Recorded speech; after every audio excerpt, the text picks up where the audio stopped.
ഇനി അനാഫ്ര പ്രാർത്ഥനയിൽ, അനാഫ്ര എന്ന് പറയുമ്പോൾ അതിന് 4 ഭാഗങ്ങളുണ്ട്. കുർബാനയിലെ ഏറ്റവും പ്രധാനപ്പെട്ട ഭാഗം എന്ന് ഞാൻ പറയും അനാഫ്രയാണ്. എല്ലാം പ്രധാനപ്പെട്ടതാണെങ്കിലും ആദ്യത്തെ ഭാഗത്ത് ആദ്യം തന്നെ അച്ഛൻ ജനങ്ങളുടെ പ്രാർത്ഥന സഹായം യാചിക്കുന്ന ഭാഗമുണ്ട്. അത് കഴിഞ്ഞിട്ട് ഈ 4 പാർട്സ് ആണ്, 1, 2, 3, 4. അതിന് ഫസ്റ്റ് പാർട്ടിൽ ഞാൻ പറയാ ഒരു പ്രണാമജപ പ്രാർത്ഥന, ഒരു നീണ്ട പ്രാർത്ഥന. അതിനൊരു അപ്പൻഡിക്സ് ഉണ്ട്. ഒരു അപ്പൻഡിക്സ് ഞാൻ പറയുന്നത് മാനുഷിക തലത്തിൽ പറയുന്നതാണ് കേട്ടോ. അപ്പൻഡിക്സ് വാക്ക് ഉപയോഗിക്കാൻ പാടില്ല ശരിക്കും, എങ്കിലും ഒരു അപ്പൻഡിക്സ്. പിന്നെ രണ്ടാമത്തെ ഒരു നീണ്ട പ്രാർത്ഥന, പ്രണാമജപ പ്രാർത്ഥന. പ്രണാമജപം എന്ന് പറഞ്ഞാൽ പ്രണമിച്ചുകൊണ്ട് കുഞ്ഞു നീലുന്ന പ്രാർത്ഥന എന്നാണ് അർത്ഥം. അതിനൊരു അപ്പൻഡിക്സ് ഉണ്ട്.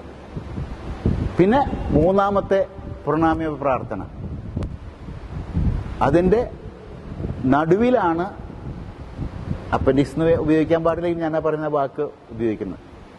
പിന്നെ 4ാമത്തെ പ്രണാമജപ പ്രാർത്ഥനയുടെ അവസാനം വീണ്ടും. ഒന്നാമത്തേല് നീണ്ട പ്രാർത്ഥന ദൈവത്തെ പ്രതിപാദിക്കുന്ന പ്രാർത്ഥനയാണ്. അതിന്റെ അവസാനത്തെ അപ്പൻഡിക്സ് ഞാൻ പറയുന്നത് ഇതാണ്, സമാധാനാശംസ. രണ്ടാമത്തെ പ്രണാമജപ പ്രാർത്ഥന ത്രിത്വൈക ദൈവത്തെ സൂചിപ്പിക്കുന്ന പ്രാർത്ഥനയാണ്. പിതാവും പുത്രനും പരിശുദ്ധാത്മാവുമായി സർവേശ്വര പ്രാർത്ഥനയില്ലേ, അതിന്റെ അവസാനമാണ് ഓശാന ഗാനം.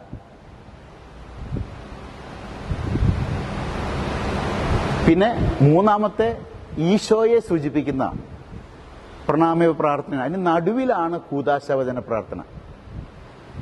പിന്നെ 4ാമത്തെ പരിശുദ്ധാത്മാവിനെ സൂചിപ്പിക്കുന്ന സഭയിലെ പ്രവർത്തനങ്ങൾ, പരിശുദ്ധാത്മാവിനെ പുറത്ത് സൂചിപ്പിക്കുന്ന ഭാഗമാണ്. അതിന്റെ അവസാനമാണ് റൂഹാഷണ പ്രാർത്ഥന. ഞാൻ ഒന്നുകൂടി ആവർത്തിക്കുന്നു. ഒന്നാമത്തെ ഭാഗം അനാഫ്രയ്ക്ക് 4 ഭാഗങ്ങൾ.